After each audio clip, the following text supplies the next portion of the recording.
Okay, so this afternoon we're going to do 2 sessions on 2 portions of Scripture. And what I've decided to do, rather than do a long thing, which is what I planned originally, we're going to divide this into 2. So 35, 40 minutes, something like that. We'll have another break for a drink, visit the toilet, whatever. Take 10 or 15 minute break, and then we'll do the second session. Now, this first one is about the last 12 verses of the Gospel of Mark. And the question we're asking with regard to these 12 verses, and we're going to look at 12 verses in John 8 later, is are they authentic? And you'll see as we proceed, if you're not aware of it already, you'll see why that's an important question. So this first section of this afternoon session, we're going to look at Mark chapter 16, and it's the last 12 verses, verses 9 to 20. I'm not going to read them to you, but of course we will be looking at portions of it.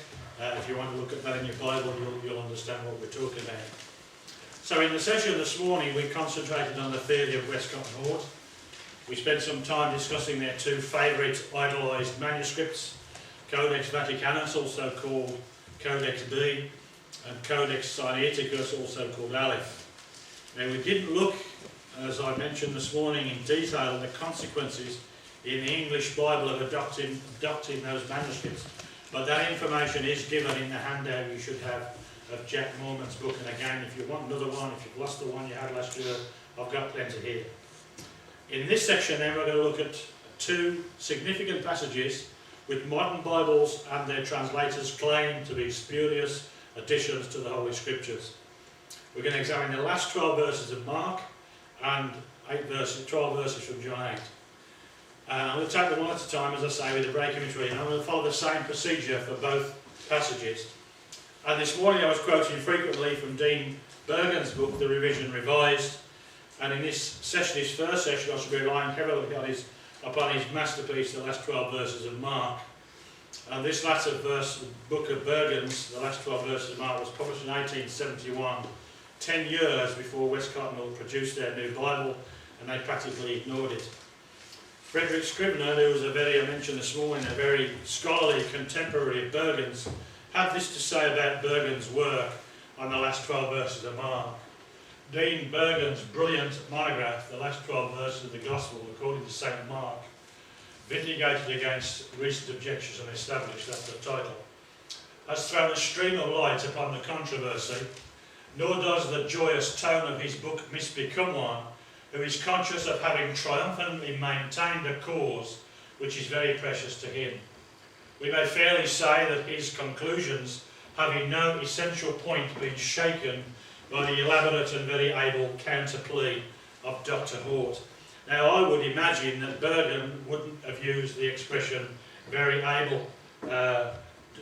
Scrivener was much more accommodating, I think, than perhaps Bergen would have been on that. So we're going to be leaning heavily on Bergen and this book that Scrivener is writing about here for his findings as well with regards to the verses in John. Now the annotations in the NIV are typical of what modern Bibles have to say about these 2 passages. My 1979 edition of the NIV has a line drawn under the text of Mark 16:8, and then the following note inserted before the text at verse 9. So you've got, this is not my edition here, but this is an NIV. You can see there's a line drawn there. Mine says the 2 most reliable early manuscripts do not have Mark 16:9 to 20. So then they put the verses in, and then there's another line underneath. So that's the way the NIV, and I think you'll find the majority of modern Bibles will treat these last 12 verses. The 2 most early manuscripts do not have Mark 16:9 to 20. Does anybody know what those 2 manuscripts are called? Just a test from this morning. Anybody know? Aleph and B, says the wife. Exactly. Aleph, Sinaiticus, and B, Vaticanus. And those are the 2 that they're talking about in the NIV here. In the same edition of my NIV, the 1979 one, there's a line drawn after John 7:52 with a similar note inserted in the text before verse 53. The note in mine says the earliest and most reliable manuscripts do not have John 7:58, 8 to 11. Notice what we're looking at this morning, the earliest and most reliable. The implication being that because they're early, they're the necessity the more reliable. There's a picture there that Paul's taken for me. whether you can see the line under the text there. And in that particular edition it says the earliest manuscripts and many other ancient witnesses do not have John 7:53 to 8:11. They then put the text in and roll it off again. Now these statements found in the NIV are the fruit of the work of a few 19th century critics. And three of the names Bergen mentions are Tischendorf, who I mentioned this morning, who found Sinaiticus in a Catholic monastery. Tregellus, if you were here last year, you remember Jack Mormon telling us about the damage that was done by S.P. Tregellus and a guy called Henry Alford. And Jack Mormon maintains, as I say, that the influence of Tregellus was particularly damaging. Now here's what these three, Tischendorf, Tregellus and Alford, had to say about the last 12 verses of Mark. Tischendorf says, quote, that these verses were not written by Mark admits of satisfactory proof. A healthy piety reclaims against the endeavours of those who are palming off as marks what the evangelist is so plainly shown to have nothing at all about. That's Tischendorf. Tregellus says, quote, the early testimony that St. Mark did not write these verses is confirmed by existing monuments, by which he means documents. And Alford says that the passage, quote, was placed as the completion of the Gospel soon after the apostolic period, the Gospel itself having been, for some reason unknown to us, left incomplete. So what were the arguments that these critics used to support their view, and what's the response? Now we're going to follow three broad headings to study this portion this afternoon. Documentary sources, documentary testimony, and just a final brief word about the viewpoints of faith. So then, looking at the documentary sources, first of all, and this is a repeat of the slide you will have seen this morning, these are the sources of information, manuscript information that we can go to find out the history, the documentation for and against Mark chapter 16, verses 9 through 10. Church Fathers, we've got them in a different order this time because this is the order Bergen deals with them in, so this is the order I'm going to take. Church Fathers, the writings and commentaries of famous church leaders from the earliest and later periods of church history and from many geographical locations. These naturally are in a variety of languages. That's people like Chrysostom, Basil, Jerome and so on, names that some of you may have heard of. Then there's versions, manuscripts of translations from the Greek into other languages such as the Latin, made in 150 AD, the Syriac, 150 AD, or the Coptic, 200 AD, amongst others. There are others. Greek manuscripts, we mentioned this morning, the uncials, the large print, were tended to be made between the 4th to the 10th century and were replaced by cursives from the 9th through the 16th. So the later Greek manuscripts tend to be cursives, the earlier ones are uncials. And then finally lectionaries from the 9th to the 16th century. And I'll explain what lectionaries are, I think, as we proceed. So as I say, I've given them in this order because that's the order Bergen addresses them, and I'm going to follow that same order. So under each of these headings, we're going to look first of all at the critic's view, as adopted by Westcott and Hort and the modern Bible translators, and then Bergen's Bible-believing rebuttal. So with these sources in mind then, documentary sources, documentary testimony, we're going to move on to the heading of documentary testimony, beginning with what the 19th century critics had to say concerning the fathers. So Tregellus seems to represent most of them. This is what Tregellus had to say about the church fathers. The absence of this portion from some, from many, or from most copies of his gospel, or that it was not written by St. Mark himself, is attested by Eusebius, Gregory of Nyssa, Victor of Antioch, Severus of Antioch, Jerome, and by later writers, especially Greeks. This is what Tregellus, the critic, has to say. I've cited it from Fuller's book. Fuller edits the book, Counterfeit or Genuine, which is largely the works of Bergen. And Fuller here is quoting Tregellus, a critic of the passage. He's saying the passage is not valid, as we saw, and that these church fathers, we're looking at the church fathers first, have a negative testimony. So I say Fuller is quoting here from Bergen's work. It's unlikely that there was anyone living in Bergen's day or since who had such a familiar acquaintance with the writings of the church fathers as he. He gathered 86,489 quotations of church fathers into 16 volumes, which you can still find in the British Library. Now there's some criticism on the internet that these quotations themselves were amended by scribes to make them conform to the Textus Receptus. Remember we thought earlier on about how they claimed that the Western text and the neutral text were conflated to make the later Syrian text. They're saying the same thing here about the Church Fathers, that they were later adjusted to conform to the Syrian text. But even if that were true, and Wilbur Pickering, whom we looked at this morning, argues that it is not, Bergen himself rightly points out that a reference to the 12 verses in question would not need to give the precise wording to show that the Father was aware of them. Trust you with me on that. So we're going to look at some of these fathers here mentioned by Tregellus. Does he mention 5? Eusebius, Gregory, Victor, Severus, Jerome, that's right. So Tregellus mentions 5.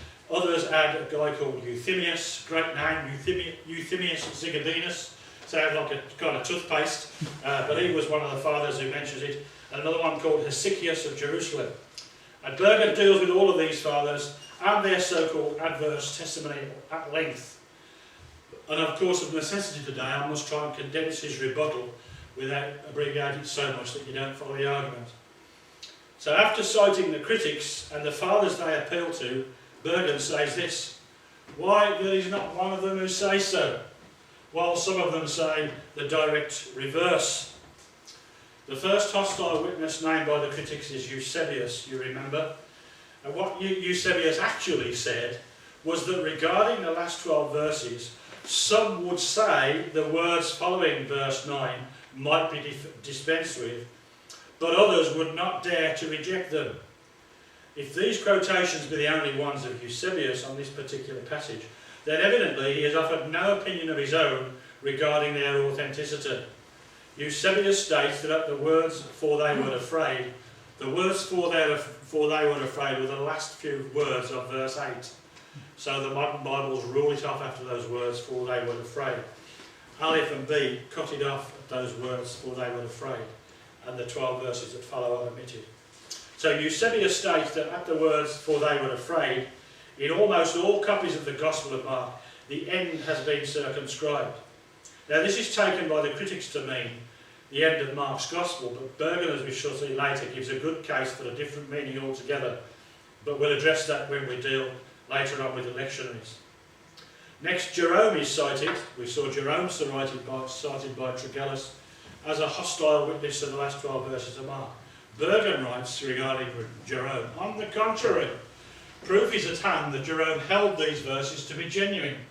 The proper evidence of this is supplied by the fact that he gave them a place in his revision of the Old Latin version of the Scriptures. If he had been indeed persuaded of their absence from almost, quote, all the Greek codices, does anyone imagine that he would have suffered them to stand in the Vulgate?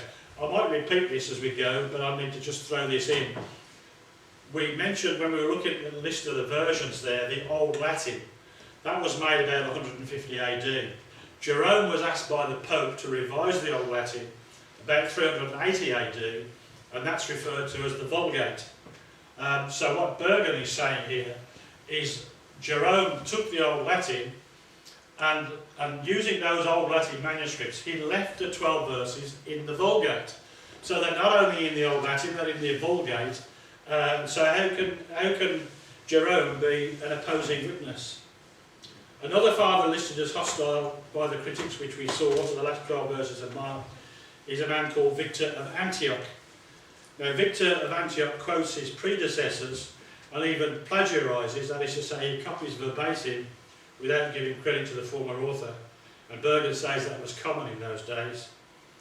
Sometimes, therefore, what is found in his writings is the work of others and not the expression of a personal opinion at all. Victor of Antioch, however, does give his own opinion of the last 12 verses of Mark, and it is precisely the opposite of what the critics claim. Bergen quotes Victor of Antioch thus. This is what he says: notwithstanding that in very many copies of the present Gospel, the passage beginning "now when Jesus," that's Mark 16:9, the passage beginning "now when Jesus was risen early the first day of the week, he appeared first to Mary Magdalene," be not found, certain individuals have supposed it to be spurious. He doesn't say, I suppose it to be serious. He says, certain individuals have supposed it to be serious. Yet we, at all events, inasmuch as in very many we have discovered it to exist, have, out of accurate copies, subjoined also the account of our Lord's ascension, following the words "for they were afraid," in conformity with the Palestinian exemplar of Mark, which exhibits the gospel verity down to "with signs following, Amen," which includes the last 12 verses. That's the end in our King James Bible of Mark 16. So you can see what's happened. The critics have taken Victor's statement, and I've underlined this myself, that in very many copies of the present gospel, the passage is missing, be not found. And ignored his statement that in very many copies, we have discovered it to exist. So they took just the one side of the coin and made a deal out of that. They then also disregarded Victor's personal testimony in favour of the verses and his reference to the Palestinian exemplar, which he held to be final. So Victor does not witness against the 12 verses of Mark in his own person, but for them.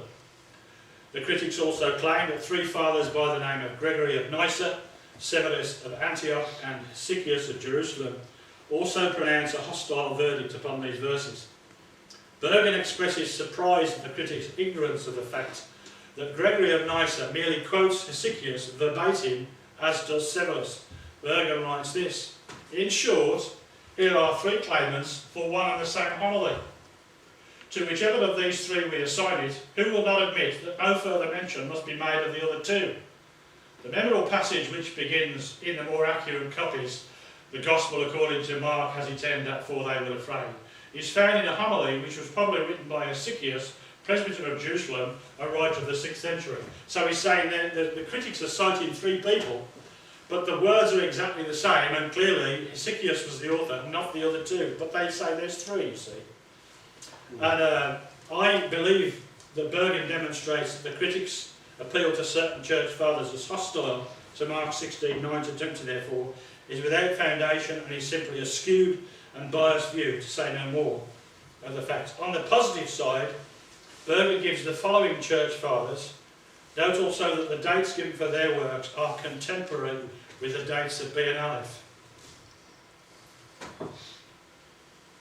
Ambrose of Milan, AD 374-397, cites the portion 14 times. B and Aleph were written to be made around the latter end of the 300s, the latter end of the 4th century. Ambrose of Milan cites the passage between those dates. Chrysostom, again, pretty much contemporary with Aleph and B, quotes verses 19 and 20, which fall within the scope of the 12 verses. And Augustine, AD 395-430, again contemporary, quotes them often. So we'll move on. That's our next line. That's the first line of inquiry, the fathers. The fathers that they say are against them, Bergen shows I'm not against them, and there are Latin fathers, these three for example, who are very much in favour of the verses. We'll move on and see what the versions have to say. Just to remind you, that's manuscripts of translations from the Greek into other languages such as Latin, Syriac or Coptic. Now there are a number of translations of the Greek New Testament made into Syrian or Syriac. The oldest of these is called the Peshitta and is believed to have been originally translated using Greek texts in the middle of the 2nd century. The Peshitta contains the last 12 verses of Mark and is available, according to Jack Moorman, in more than 300 copies.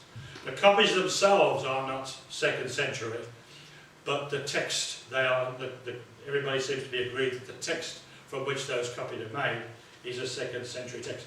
How you can judge the date of the text is another, it's a seminar on its own really. But the Peshitta causes a problem for Westcott North. The Syrian translation of Peshitta, dated 2nd century, causes a problem for Westcott North because it's 200 years earlier than Aleph and B, and it contains the last 12 verses of Mark. So how are they going to get around that? Well, let me remind you of a statement of course we saw at the close of this morning's session.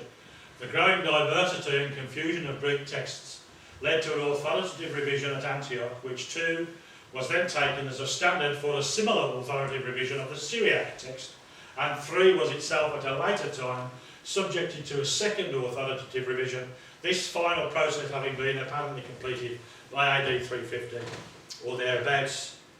So that's how they say there was an official revision. The reason the Syrian text agrees with the Peshitta is because there was a revision. And we saw earlier on, if you remember, that there's no foundation whatsoever in history for such a revision ever taking place. There's another Syrian version which is more agreeable to the text of Westcott and Hort, discovered by a guy called William Cureton in a monastery in Egypt, surprise, surprise, in 1842, which is called after him the Curetonian. And that was dated to the 5th century.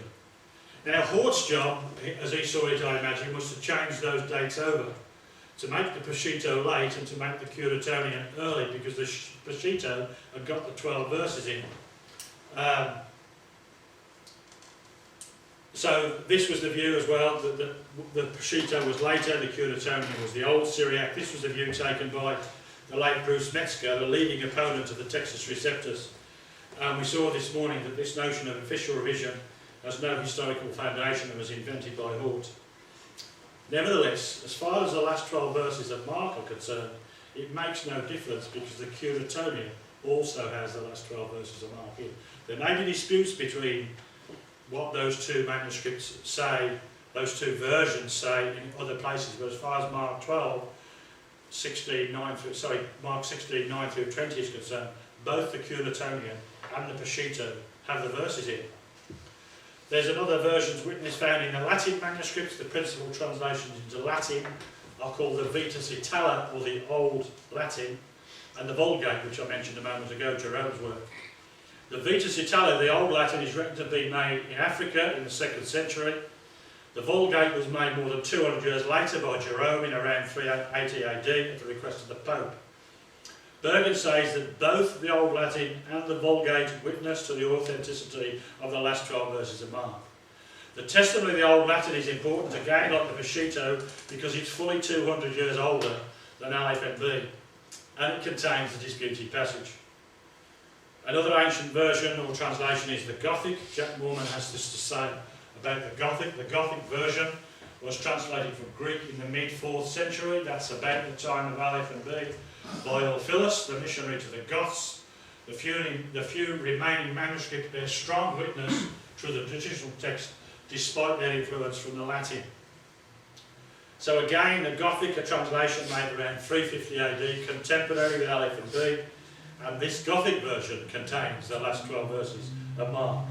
There are also Egyptian versions from Upper and Lower Egypt, dated from the 3rd to the 5th centuries, which contain the passage. Versions in so many languages then, over such a wide geographical area and at such early dates, all containing Mark 16:9 to 20, must surely carry more weight than the testimonies of Aleph and B.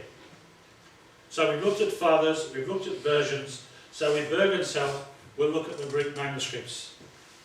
That's what an uncial looks like here. Paul's dug these pictures out very kindly. Uncials run from the 4th to the 10th century. Around the 9th, 10th, people moved to the lowercase. That's a cursive manuscript over there. You can see this particular one is a single card on each page.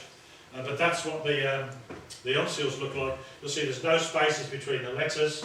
And there are things called contractions as well. This iota, if you jump 1, 2, 3, 4, 5, 6 lines down, you've got an I and a C with a line over. I think that's Jesus Christ, or it could just be Jesus. That's called a contraction. They put a line over the top saying words are missing. I'm just throwing that out. No extra charge for that, okay. So let's look at the Greek manuscripts. Now, if I haven't made it clear already, the witness against the Greek manuscripts is Aleph and B alone. The Greek manuscripts against Mark 16:9 to 20 is Aleph and B alone. Jack Morgan mentions one cursive or lowercase manuscript in addition. In favour of the verses, Jack Morgan gives 25 uncial manuscripts and the majority of the cursives. And here's how Bergen described the manuscript evidence at the time Westcott and Hort dropped the 12 verses. This is the way the situation was in Bergen's day. Manuscripts, fathers and versions alike are not only unanimous in bearing consistent testimony, but the consentient witness of the manuscripts is even extraordinary. With the exception of the 2 uncial manuscripts which have just been named, Aleph and B, there is not one codex in existence, uncial or cursive, and we are acquainted with at least 18 other uncials and about 600 cursive copies of this Gospel, which leaves out the last 12 verses of Mark. We know from the quotations of some of the early fathers that there were more than 2 copies without the verses, as we've already seen in their days. But the statistical change clearly reflects the Church's rejection with the passage of time of manuscripts like Aleph and B. As we mentioned this morning, and defenders of the King James Bible will often mention, the reason the Vaticanus is in such good shape, and it's certainly the Vatican Library, is because it wasn't read. You know, you read a Bible, they perish, and the ones that were used by the churches perished. The ones that remained were clearly not used so much. So we know from the quotations, and as I say, of some early fathers, that there were more than 2 copies without the verses in their days, but the statistical change clearly reflects the Church's rejection over time of manuscripts like Aleph and B. Bergen had personally examined Vaticanus, and he described the text of B and Aleph as depraved and as, quote, the most vicious in existence, unquote. As for their agreement as to the text of scriptures in other places, Bergen had this to say about Aleph and B: ought it not sensibly to detract from our opinion of the value of their evidence, to discover that it is easier to find 2 consecutive verses in which the 2 manuscripts differ than 2 consecutive verses in which they entirely agree? The character of 2 witnesses who habitually contradict one another has been accounted in every age precarious. On every such occasion, only one of them can possibly be speaking the truth. But there are some even more devastating facts to be discovered concerning manuscripts B and Aleph. The Codex B, Vaticanus, has 3 columns to a page. In the New Testament, each column has 42 lines, and each line has 16 to 18 letters. But here is devastating fact number 1 concerning Vaticanus, as explained by Frederick Scrivener, who was also very familiar with manuscript evidence. Bergen reckons that Scrivener was a far better textual critic than Tischendorf. Everybody thought Tischendorf was the business in those days. Bergen said Scrivener was a better critic. By that he doesn't mean somebody that's putting down the text, but somebody that analysed Greek manuscripts. Scrivener's done some great work for those that want details. But this is what Scrivener said about, I think it was, did I say it was Codex B? Yeah, Vaticanus. The writer's plan was to proceed regularly with a book until it was finished, then to break off from the column he was writing and to begin the next book on the very next column. Showed you that this morning, if you remember. Thus only one column, perfectly blank, is found in the whole New Testament, that which follows Ephobunto Gar, for they were afraid, in Mark 16:8. And since Codex B is the only one yet known, except Codex Aleph, that actually omits the last 12 verses of that Gospel, by leaving such a space, the scribe has intimated that he was fully aware of their existence, or even found them in the copy from which he wrote. And yet they tell us manuscript B doesn't have the verses. It's not quite true, is it? Yes, it is, and yet no, it isn't.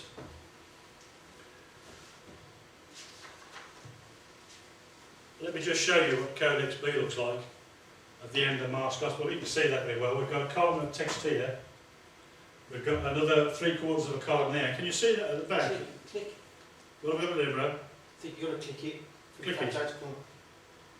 No. Oh, I know. Yeah, I'll get to that. I know what you're saying. Okay.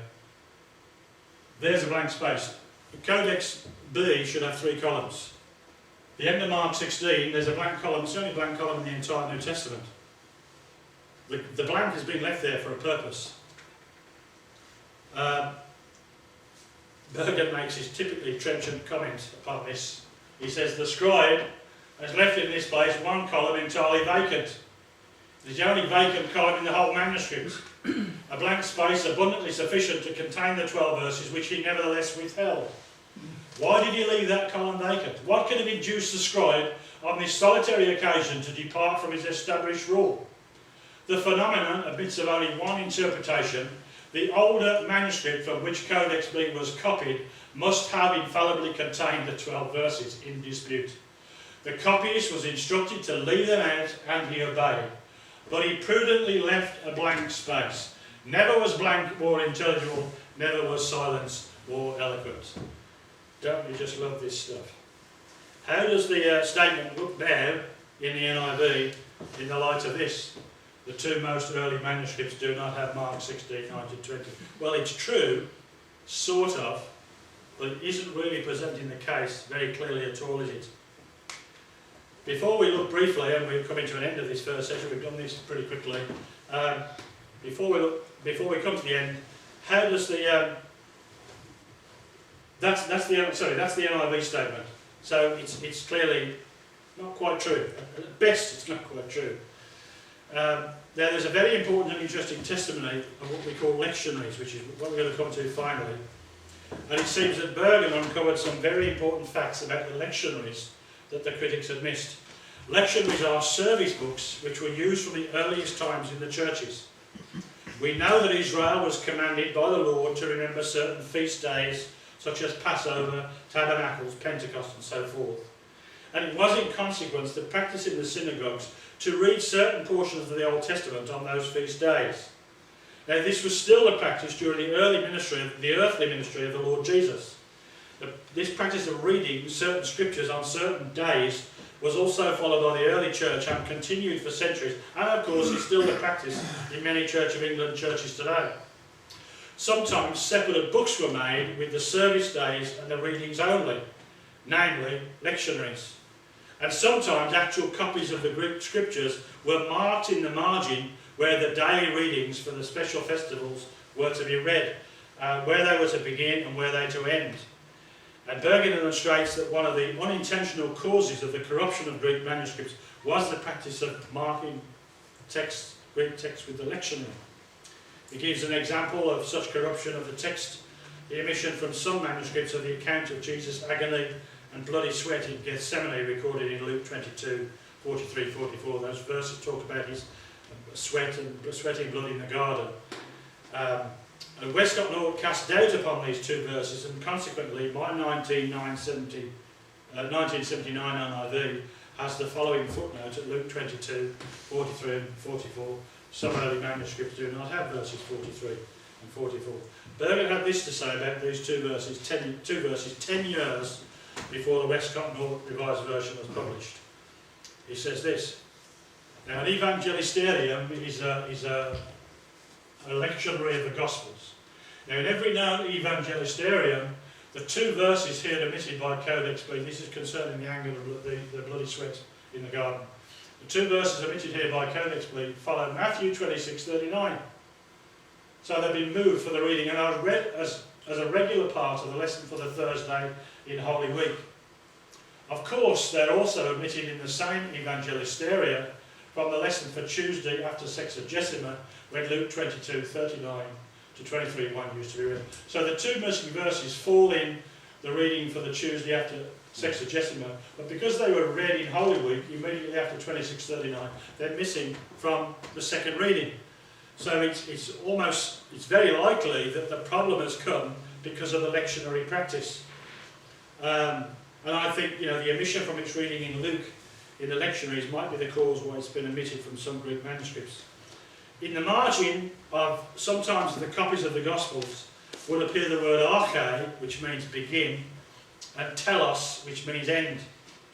And not only that, but sometimes they're called rubrications because they were often made in red. They found their way into the text. So where the lectionary reading began, you'd have arche in the margin telling this is where the lection begins, and then you'd have telos at the end, this is where the lection ends. So when the lectionary was created, they would take those portions and put them together. But sometimes, as I say, the Greek manuscripts themselves were so marked. Bergen is surely right when he maintains that the practice of rubrication, or marking manuscripts with arche and telos, is the cause of the omission from some copies, even many early copies of the last 12 verses of Mark. Hesychius, whom we mentioned earlier, states that in his days the conclusion of Mark was one of the lections for Easter. Bergen writes, the lesson for Matins on Ascension Day in the East, in the oldest documents to which we have access, consisted, as now he does, of the last 12 verses, neither more nor less. That's exactly the last 12 verses of Mark's Gospel.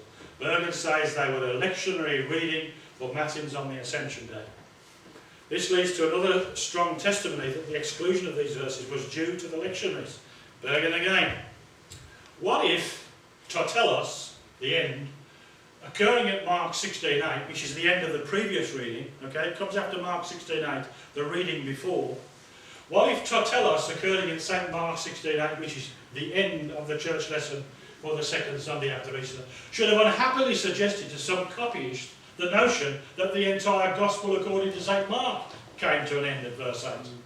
I see no more probable account of the matter than this, that the mutilation of the last chapter of St. Mark has resulted from the fact that some very ancient scribe misapprehended the import of the solitary liturgical note telos, which he found in the close of verse 8. Add to this the fact that in the Western order, not all the Gospels are in the same order depending on where they come from. In the order of Western manuscripts, the Gospel of Mark comes last of the 4 Gospels. And just suppose that in an early copy, verse 8 with the telos appeared at the bottom right-hand corner of the penultimate page, and the last page got torn away, and there you have a Gospel of Mark on the end of a manuscript. The last page is missing, and it says telos after Mark 16:8. So in the light of the testimony of church fathers, ancient versions, the whole body of Greek manuscripts except Benai, and possibly a cursive, and the lectionaries, I believe the documentary case in favour of the last 12 verses of Mark is very strong. So we'll have to break in a moment before we go on to John 8. What's the viewpoint of faith? Perhaps we should just mention this. Do we believe in the providential preservation of the Scriptures? Yes. Is it likely, as some critics have suggested, that what Mark originally wrote has been lost?